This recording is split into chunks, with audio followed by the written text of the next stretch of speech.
আমার রাজ্যে বারবার বন্যা হয়ে গেল। এই বন্যার ভিতর আমার রাজ্য চলে কিভাবে? সেনাপতি, আদেশ করুন মহারাজ। খামোশ সেনাপতি, তুমি আমার সিংহাসন ফেলে দিলে। এই রাজ্যে কারু এত বড় সাহস হয়নি আমার সিংহাসন ফেলে দেওয়ার।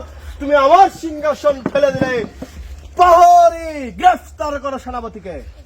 পারবো না মহারাজ, আপনি ঠিকভাবে বেতন দেন না আমাদের।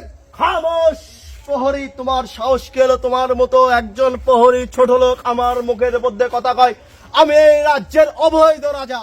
রাজামশাই, আমি আসতে পারি? আসো আসো, চলে আসো।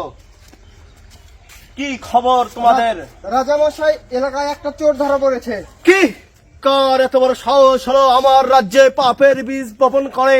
ধরে আনো সেই খবিসকে, তার রক্ত দিয়ে আজ আমি কুচল করব। ধরে আনো তাকে, চলে যাও। চোর হাজির। কিং, রাজামশাই, চোর হাজির। নামাও এই বদমাইশকে, নামাও। এই উঠে দাঁড়া। তোর সাহস কিভাবে হলো? তুই আমার রাজ্যে চুরি করিস। তোকে এখন আমি কতল করে তোর রক্ত দিয়ে এখন আমি হোলি খেলবো। প্রহরী, গ্রেফতার করে এই খবিসকে। ওর সাহস কি করে হলো আমার রাজ্যে পাপের বীজ বপন করা? এই অবৈধ রাজার রাজ্যে চুরি করার সাহস তাকে কে দিল? রাজামশাই, আমি পেটের খিদায় চুরি করেছি। আমার ঘরে আমার বউ, মানে স্ত্রী আর আমার ছেলে সন্তান পেটের খিদায় কিছু খেতে পারছে না, ওই জন্য আমি চুরি করেছি। আমাকে আর একটা বার সুযোগ দিন, আর একটা বার। আপনাকে আমি এমন একটা গাছ এনে দেবো যারা চিরজীবন খেয়ে উমর হয়ে যাবেন, আপনি উমর হয়ে যাবেন। তোকে আর একটা বার আমি সুযোগ দিলাম। যা, এই প্রহরী, ছেড়ে দাও ওকে। তুই যদি এই গাছ এনে না দিস তোকে আমি কতল করে দেব।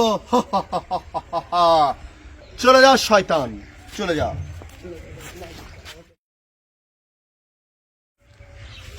রাজামশাই, রাজামশাই, আমি একটা বীজ এনেছি। চলে আয় খবেশ, চলে আয়। তুই কালকের চোর না? হ্যাঁ কি সেই বীজ? এই বীজ তুই তাহলে বপন করে দে আমাকে। রাজামশাই, এই বীজ চাই একবার জীবনে চুরি করছে, তাই তো লাগায়, তাই মরে যাবে। আমি পারবো না, আমার ছেলে মেয়ে আছে, আমার বউ আছে, পারবো না। তাহলে এক কাজ করো সেনাপতি, তুমি বীজটা বপন করো। তুমি তো জীবনে চুরি করনি, তুমি আমার একজন বিশ্বাস্ত ব্যক্তি, তুমি বীজটা বপন করো। রাজামশাই, এই রাজ্য চালাতে যে আমি অনেক টাকা অনেক কিছু করে বেড়েছি, আমি গাছটা লাগাতে পারবো না। খামোশ সেনাপতি, তুমি আমার রাজ্যের আমার সমস্ত টাকা পয়সা চুরি করে তুমি আমার একজন বিশ্বস্ত ব্যক্তি, তুমি আমার রাজ্যে চুরি করেছো। এটা আমি কোনোভাবেই মানতে পারতেছি না। সরে যাও আমার চোখের সামনে থেকে।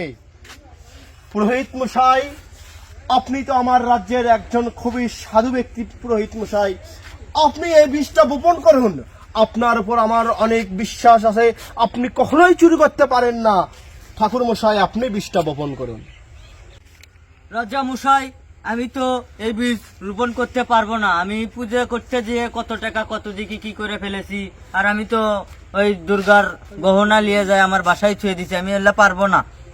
খামোশ ঠাকুর মশাই, তুমি একজন ধর্মীয় নেতা হয়ে, ধর্মীয় সন্ন্যাসী হয়ে তুমি এই রাজ্যে চুরি করো? তোমার সাহস কি করে হলো আমার রাজ্যে চুরি করার? বেরিয়ে যাও শয়তান, আমার চোখের সামনে বেরিয়ে যাও। তোমাকে আর আমার কোনো দরকার নাই, বেরিয়ে যাও। কিভাবে আমি এই বীজটা বপন করব? আমি কিভাবে এই রাজ্যের চির অমর রাজা হব? আমার তখন মাথায় ধরতেছে না। আমি এখন কি করব? রাজামশাই, আপনি যে বীজটা বপন করতে পারেন। হে চোর রাজা যদি নিজেই বীজটা বপন করতে পারবে তবে তোমাকেদের কেন বলিবে? আমি এই রাজ্য চালাতে গিয়ে এই জমি দখল, ওই প্রজার খাজনা বেশি নিয়ে ফেলেছি। আমি তো নিজেই একজন চুরির মধ্যে পড়ে গেছি। আমার শাস্তি কি হওয়া উচিত আমি নিজেও জানি না। আমি যদি বীজটা বপন করতে পারবো তবে তোমাদের কেন বলিব শয়তান?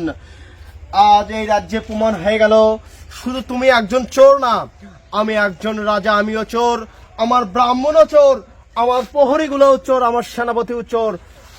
আমরা এই সবাই চোর এই চোরের রাজ্যে। হু হা হা হা।